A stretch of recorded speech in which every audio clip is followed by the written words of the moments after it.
Magandang araw mga kapanalig! Napaka-boring daw sa seminaryo. Parang hindi naman. Kita niyo yan mga kapanalig. Ang mga seminarista nga pala ay nagkaroon ng tinatawag naming campyupsal. Yung camping na may kasamang samyupsal. Diyan lamang namin yung ginawa sa court ng seminaryo at doon sa katabing lupa. Mamaya ipapakita ko yung nangyaring camping. For the meantime, silipin natin yung ginawa naming samyup. Kita niyo mga kapanalig, ignoro po namin ang mga seminarista. 6 na grupo ang mga yan at kanya-kanya silang luto ng samyupsal. Ako nga pala ang nagtimpla niyan, ako ang namili sa South. Tapos ako na nagmekus-mekus, bahala na. Mukha namang masarap dahil at the end of our activity ay naubos naman ng mga seminarista. Yan yung iba pang mga grupo, kaway-kaway sila, masayang masaya. O si Andre, tuwang-tuwa, mual mual. So mga kapanalig, ipapasilip ko sa inyo na talagang hindi naman boring dito. Marami kaming activities dito sa seminaryo na talaga namang nagpapasaya at nagpapalakas ng bukasyon. Yan nga pala mga pare, meron din kaming aming grupo, si Father Jajo, si Father Manny, nagluluto ng aming karne, at syempre si Father Mel. Si Father Mel nga pala magse-75 years old na pero game na game pa rin sa mga ganyang activity. Ito nga pala mga kapanalig yung kinain namin, papakita ko sa inyo. Yan, binabalot ko nga pala ng lettuce, yung karne at saka yung kimchi, napakasarap. Pasensya na nga pala mga kapanalig kung naglalaway kayo. At syempre, dapat may kapartner ding Korean noodles ang ating samyup. Tamang-tama pa naman yan dito sa Lipa mga kapanalig, napakalamig sa Lipa. Kaya tamang-tama, suwak na suwak ang mainit na sabaw. Kita nyo naman mga kapanalig, talagang panay ang higup ko ay ako'y sarap na sarap. At ito mga kapanalig, yung sinasabi ko sa inyong camping. Dito lang din yan sa tabi ng aming covered court. Kita nyo yung mga kapanalig, nag-bonfire sa gitna para habang nag-sharing ay may apoy. At unti-unti na nga silang nagpe-prepare sa kanilang mga gagawing sharing. Yan, naglalagay sila ng palapa ng niyog, paikot dyan sa apoy, kanilang uupuan yan habang isa-isa silang mag-share ng kanilang mga experiences.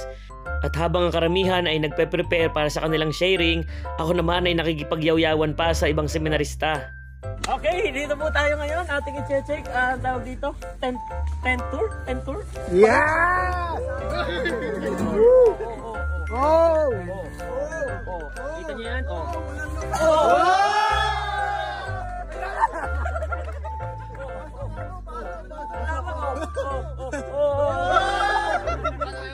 Tuwang-tuwa ang mga seminarista at yan nga yung iba ay narito pa rin sa gilid at kung ano-ano pa mga ginagawa, nagbibiruan ng mga yan. Kunyari daw sila ay nangangaral sa kanilang mga kapatid. Kita nyo naman ang mga seminarista, hindi natin naakalain na talagang merong ding ganyang side ang mga seminarista na once in a while ay ating hinahayaan dahil nga ito'y bahagi pa rin ng kanilang formation. Yan nga mga kapanalig, kumpleto na sila, paikot dyan sa apoy. Yan nga pala yung aming buong community mula grade 11 hanggang 4th year college. Kita nyo mga kapanalig, nakakatuwang pagmasdan ng mga seminarista dahil sila balang araw ang ating magiging pari sa hinaharap. Kaya nakakatuwa na nakikita silang lumalago. At alas 11 na nga ng gabi mga kapanalig, yan, pumasok na ako sa aking tent.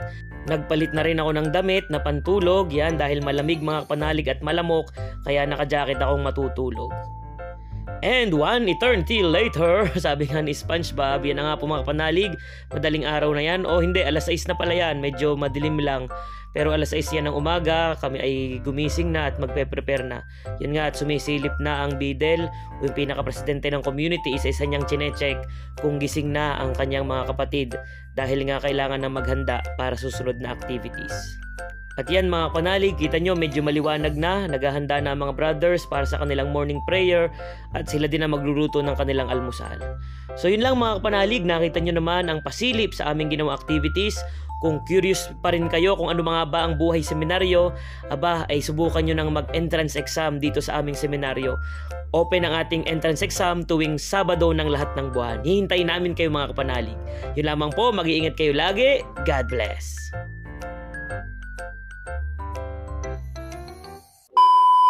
Magandang araw mga kapanalig!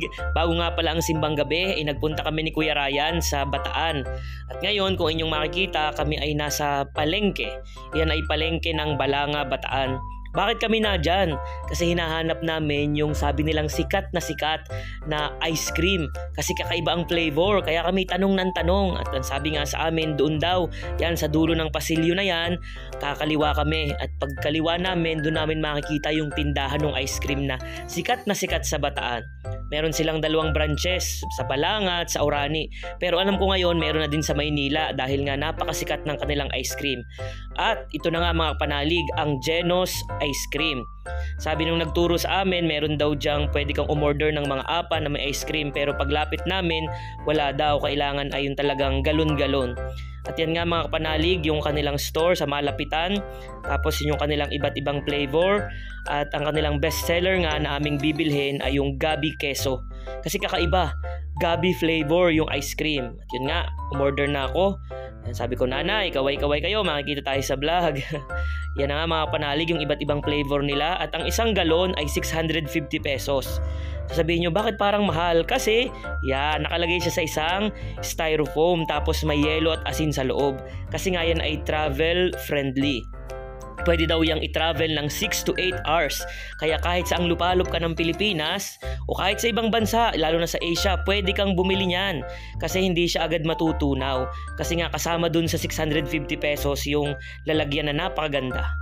Yan, kami na nga ni Kuya Ryan ay naglalakad uli. Kita nyo, masayang-masaya kami kasi ano kayang lasa ng ice cream na ito? At sa aming paglalakad, sabi namin, ano pa kaya yung pwede nating bilhin, Kuya Ryan? Kasi bukod daw sa ice cream, uso din dito sa Bataan yung mga tinapa, no? Pero hindi basta-basta tinapa kasi yung tinatawag nilang tilapia na tinapa. Kasi sa amin yung ibang isda, yung maliliit, di ko alam kung ano yun eh. Kaya yan, nagpunta kami sa palengke at natuwa ako mga kapanalig kasi napaka-organized. Kita nyo, yan yung mga local delicacies nila dyan sa part na yan. Yan yung mga kumbaga yung mga kakanin na sa Bataan lamang meron. Tapos meron din silang food court sa palengke. O diba, astig? Para kang nasa SM. At yan nga mga panalig, kitang-kita nyo, napakalinis at maaliwalas kasi nga high ceiling yung kanilang palengke. Meron ding meat section at maayos din talaga mga kapanalig. Malinis at magkakasama talaga yung mga produkto. Siyempre, meron ding fish section. Nadyan yung mga isda at nakakatuwa kasi meron silang parang hugasan. May area kung saan talaga pwedeng ibabad. Yan o, nasa tubig yung mga isda. Napakalinis. Dito din yung processed fish section, meron din sila dito. Siguro yun yung mga patis, bagoong, alamang, yan, dyan sa area na yan. At dyan sa area na namin nakita yung mga tinapa. Yan nga mga kapanalig, kita nyo yung tilapia na tinapa, may bangus din na tinapa. At meron pang ibang klaseng isda. Kasi akala natin pag tinapa, yun ay klase ng isda. Hindi, yun ay klase o paraan ng pagkakaluto o pagkakaprocess dun sa isda. Smoked, ibig sabihin mga kapanalig. So iba't ibang klase ng isda, iba't ibang uri ng isda, pwedeng tapahin, pwedeng i-smoke. At yan nga mga kapanalig, meron pa mga ibang customers na namimili din. Yan, bukod sa tinapa, meron ding mga iba't iba pang klase ng mga isda na tinuyo. No, dried fish naman, meron din yung mga puset, etc. etc. Pagkatapos sa palengke, napagdesisyon na naming pumunta rin doon sa katedral ng Balanga. At yan nga mga panalig, napakaganda. Yan ay katedral ni San Jose, St. Joseph ang kanilang patron saint. At sa harap niya na doon yung napakaganda at napakalaki nilang City Hall. Nakita niyo naman mga panalig, para kang nasa ibang bansa. Tapos mas pinaganda pa nila dahil nga panahon ng Christmas. May mga Christmas lights and mga gayak-gayak. Bago nga tuluyang umalis mga kapanalig ay dumaan din kami sa isang pasalubong center. Kasi sabi ko baka makakita pa ako dito ng mga ibang produkto na talagang gawang Bataan. Magandang ipasalubong din. At yan nga ang aking napili mga kapanalig ay Gorgoria. Hindi ko alam kung ano yan. Yan si ate na nagtitinda. Shout out sa'yo. So, sabi ko testingin natin ano ba tong Gorgoria na to. Yan. So yun na nga mga kapanalig at nakarating na nga kami ng Lipa. Nariyan kami sa Kapisanan office at sabi ko ibubuksan na natin yung Genos ice cream na napakasarap daw. O yan yung packaging nila mga kapanalig, napakaganda.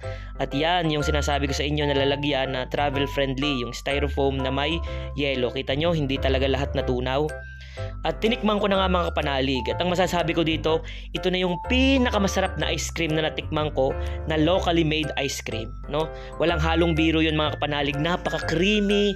Tapos yung parang sa huli, parang gusto pa ng dila mo na more, ganon. Ganon yung pakiramdam niya mga kapanalig. Ito'y walang halong biro, hindi to sponsored ng Genos, pero baka naman. So yun lamang po mga kapanalig. Maraming salamat po sa pagsama sa aming adventure sa Bataan. Mag-iingat kayo lagi. God bless.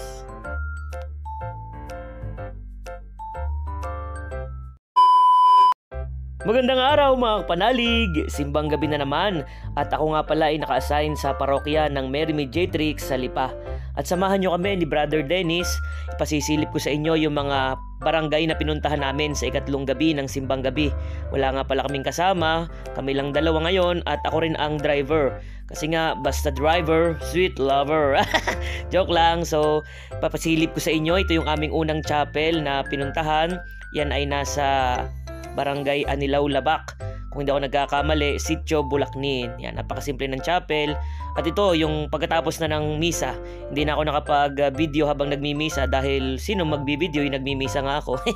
So, yan yon. At yan nga pala yung mga bumasa, nag-serve. Salamat sa inyo. Kahit napaka-simple lamang ng lugar, ay naging masaya pa rin ang pagdiriwang dahil sa kanila. Yan nga pala yung sakristan na nag-serve, tagarian yan sa barangay na yan. Salamat sa kanya. Sana marami pang mga kabataan ang magsakristan at tumulong sa simbahan. Pasok na rin kayo sa seminaryo. Yan, si Brother Dennis, ibinabalik na yung mga gamit pagkatapos ng misa. Ito nga pala yung ibang mga sumimba at yung pa rin mga nag-serve na nadaan na namin nung kami ay pauwi na. At niloloko ko sila. Sabi ko, kung gusto nyo, i-continue nyo dyan sa Labak Christian Church ang ating celebration kung kayo bitin pa dun sa aking mga pinagsasabi kanina sa misa. Ito naman mga kapanalig, ang ikalawang chapel. Ito ay parang barangay Anilaw, Labak din pero sentro. Yan ang kanilang chapel at medyo maaga kami sa pangalawa. Yun, si Brother Dennis, dinadala na uli ang mga gamit. At kita nyo, marami ng mga tao kahit kami ay napaaga. May mga kabataan, talagang iba ang simbang gabi dito sa atin sa Pilipinas. Yun, may mga nagdadatingan pa nga. Talaga namang maraming tao. Yan, ipapasilip ko sa inyo ang loob ng chapel. Huwag kayong mag-alala, hindi pa naman nagsisimula ang misa. Hindi ako nagbi-video pag nagmimisa dahil wala naman akong videographer. So ako lamang, yan, papakita ko sa inyo, medyo puno na. Sabi ko nga ay maaga pa, magandang masimulan na. Inaayos dyan ang microphone dahil medyo ma-echo.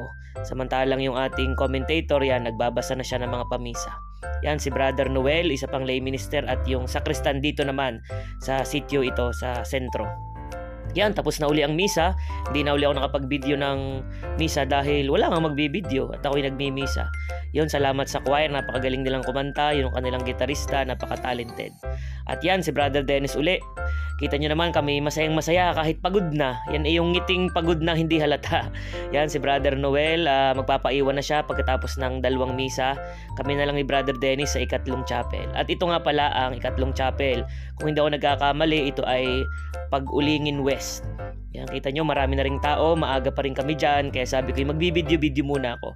Huwag kayong mag-alala, baka sabihin nyo, ako video lang ng video at hindi nagdi-dispose. Yan naman ay minutes before the beginning of the celebration. Yun, yung mga choir, meron din, napakasisipag ng mga tao sa mga chapel dahil may mga choir talagang pinapaganda ang celebration. Yan, merong isang nanay, sabi ko, hi kayo nanay. So, pagkatapos ng ikatlong misa, ayan, diretso na agad kami sa parokya.